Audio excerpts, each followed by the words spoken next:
Abu Hurairah radhiyallahu taala anhu tinggal bersama ashabus suffah. Bahkan beliau sebagai pemimpinnya. Beliau bercerita, ya, beliau dipanggil Rasul Aba Hirah, Aba Hirah, ya Aba Hirah.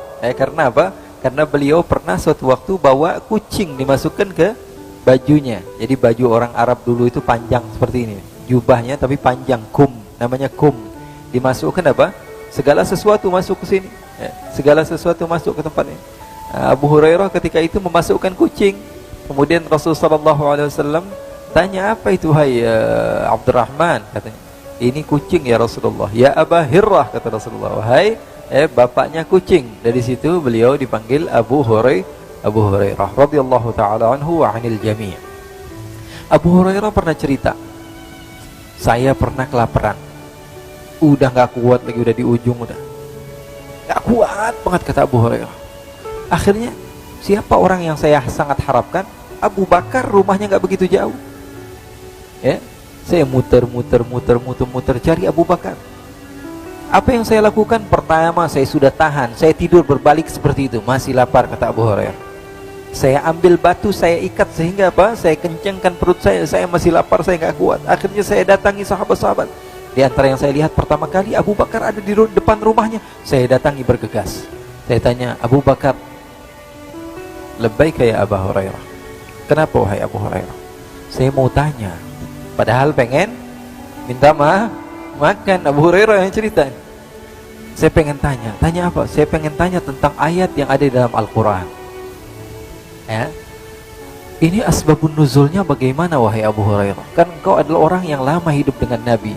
Ayatnya begini bunyinya gimana? Dijawab sama Abu Hurairah, sama Sayyidina Abu Bakar As-Siddiq dengan jawaban yang panjang, ya.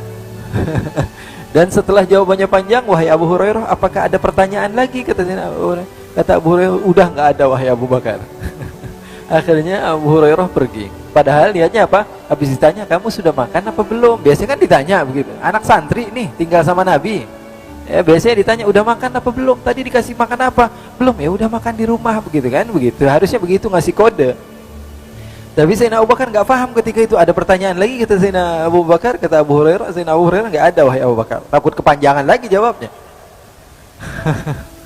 Akhirnya Sayyidina Abu Hurairah cari Sayyidina Umar. Wahai Umar, kau faham tentang urusan-urusan fikih dan semisalnya. Saya mau bertanya, ada si fulan bin fulan begini dan begini, hukumnya bagaimana? Dijawab dengan detail oleh Sayyidina Umar. Kemudian setelah itu ada pertanyaan lagi, wahai Abu Hurairah. Kata Abu Hurairah, tidak ada. Karena dia berharap Umar bin Khattab mengajak dia datang ke rumah. Terus menerus ditanya lagi, saya sahabat Utsman ditanya, sahabat Ali bin Abi Thalib, dan semuanya nggak ngasih makanan. Semuanya ngira Abu Hurairah nggak ada apa namanya, nggak ada niat lain kecuali memang bertanya.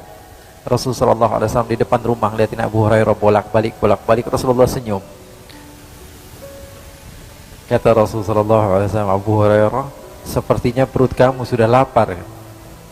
Kata Abu Hurairah, iya ya Rasulullah, sudah, sini kamu datang ke rumah saya. Rasulullah SAW masuk ke rumah Rasulullah SAW, tanya sama orang rumah, ada makanan apa? Ini Abu Hurairah kelihatannya lapar, kata Rasulullah. Karena rumahnya dekat. Lalu istri Rasulullah SAW mengatakan, ya Rasulullah, barusan ada orang yang mengantarkan kepada kita satu wadah isinya susu. Kata Rasulullah, ambil. Kata Abu Hurairah, alhamdulillah, dapat makanan ini dari Rasulullah SAW. Kata Rasulullah SAW, Abu Hurairah, kamu ketua sufah kan? Iya wahai Rasulullah, kamu panggil ashabu sufah semuanya biar ikut kebagian minum susu ini. Inna lillahi wa inna ilaihi raji'un. Niatnya pengen minum sendirian, habis itu selesai kenyang enak tidur ini. Ternyata sahabat-sahabat ashabu sufah semuanya dipanggil. Berapa jumlahnya? 40 sampai 100 orang, semuanya minum. Kebagian apalagi saya? Apalagi sebagai seorang ketua, sayyidul qaum khadimuhum, pemimpin dari setiap rombongan, mereka harus menjadi khadimnya. Akhirnya betul, kata Rasulullah, panggil semua. Akhirnya saya panggil semua ashabus suffah, saya panggil, ayo semuanya, ayo datang ke rumah Rasulullah. Kenapa? Ada makanan, ayo buruan, santri semuanya pergi. Akhirnya semuanya datang ke rumah Rasulullah SAW. Kata Rasulullah, Abu Hurairah, kamu jangan minum dulu, kasih yang lain dulu. Jadi Abu Hurairah bagiannya apa? Bagian megangin doang, lihat orang lain minum. Dia yang lapar haus, tapi dia yang bagiin satu persatu orang minum. Satu lagi sudah minum semua, udah kebagian. Diintip-intip dikit, ini bentar lagi udah mau habis ini. Akhirnya sudah selesai semua.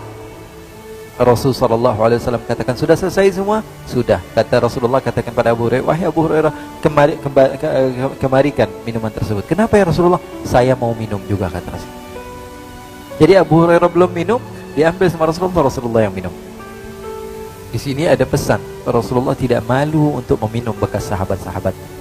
Sallu ala Nabi Muhammad. Makhluk yang paling agung, paling utama tidak malu minum daripada bekas orang-orang yang tidak jelas tinggalnya di mana bersama-sama Rasulullah SAW, yang tidak memiliki rumah, yang tidak memiliki keluarga, mereka semua tinggal bersama Rasulullah SAW dan Rasulullah minum bekas mereka. Lalu kata Rasulullah, ya Abu Hurairah, kamu duduk, kamu minum. Abu Hurairah minum. Kata Abu Hurairah, alhamdulillah nih, bikin lumayan nih. Kata Rasulullah, isyrab. Minum lagi, kata Rasulullah. Susu yang wadah cuman kecil seperti itu nggak habis-habis. Ini diantara mukjizat Rasulullah SAW. Kata Rasulullah, isyrab, minum lagi. Kata Rasulullah, isyrab, minum lagi. Isyrab, minum lagi. Sampai kata Abu Hurairah, fa wallahi ya Rasulullah ma ajidu maslakan. Ya Rasulullah, saya sudah nggak dapetin tempat lagi buat naruh susu ya Rasulullah. Akhirnya setelah Abu Hurairah minum, diambil lagi gelasnya oleh Rasul, dan Rasulullah SAW meminum lagi bekas Sayyiduna Abu Hurairah radhiyallahu ta'ala anhu. Sahabat Abu Hurairah radhiyallahu ta'ala anhu yang bernama Abdurrahman bin Sakhr al-Yamani ad-Dawsi. Jadi kita bisa ngebayangin di mana mereka tinggal ketika itu dan bersama siapa mereka hidup, sahabat-sahabat Rasul sallallahu alaihi wasallam. Nah, orang Badui tadi datang dari pedalaman. Apa yang dia ingin lakukan? Datang ke masjid untuk buang air kecil di masjid. Sesampainya di masjid, sahabat-sahabat marah, murka, ini orang kurang ajar. Masjid Rasul sallallahu alaihi wasallam digunakan untuk buang air kecil. Semua sahabat mendatangi orang tersebut sehingga mau dipukul ini orang. Kurang ajar, melecehkan rumah Allah Subhanahu wa taala. Rasulullah seketika datang, kata Rasulullah, biarin dia buang air dulu. Selesai dia buang air. Karena Rasulullah cerdas, Rasulullah pintar. Kalau orang lagi kencing, buang air kecil, dikejar, apa yang terjadi? Satu masjid akhirnya najis. Tapi Rasulullah SAW biarkan selesaikan di situ. Jadi kita ketahuan di mana najisnya di satu tempat.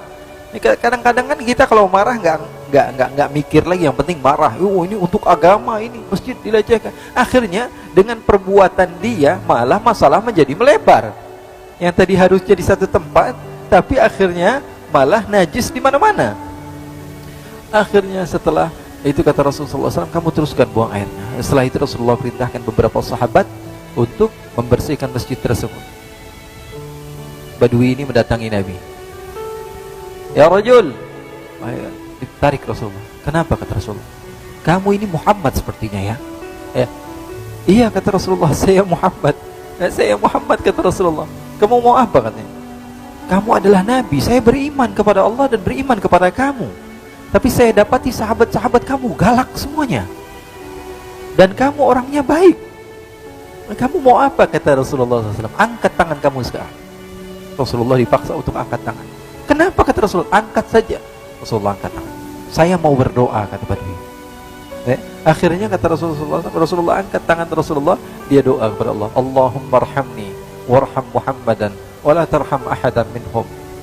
Ya Allah, sayangi saya, sayangi Muhammad yang sudah baik sama saya, tapi yang jahat-jahat sama saya tolong jangan. Maka Rasulullah SAW tertawa ketika mendengar doa si Badui tersebut. Jadi kehidupan Rasulullah SAW menarik gitu ya. Kehidupan Rasulullah SAW begitu indah, kehidupan Rasulullah SAW begitu cerah. Kehidupan Rasulullah SAW, sahabat Ibn Umar ditanya, apakah sahabat mereka yadhakun, mereka tertawa? Kata Ibn Umar, na'am yadhakun.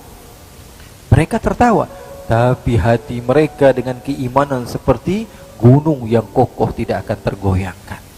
Mereka tertawa di siang hari, tapi di malam hari mereka seperti orang-orang yang layu dan menangis di hadapan Allah Subhanahu wa ta'ala.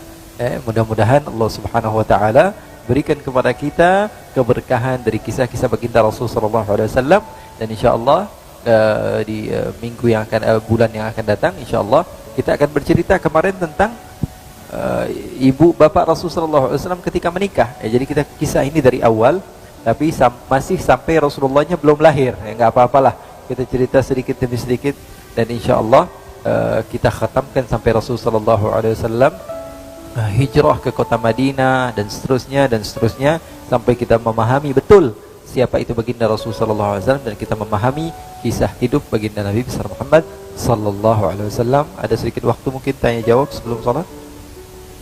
Tafadhal, silakan.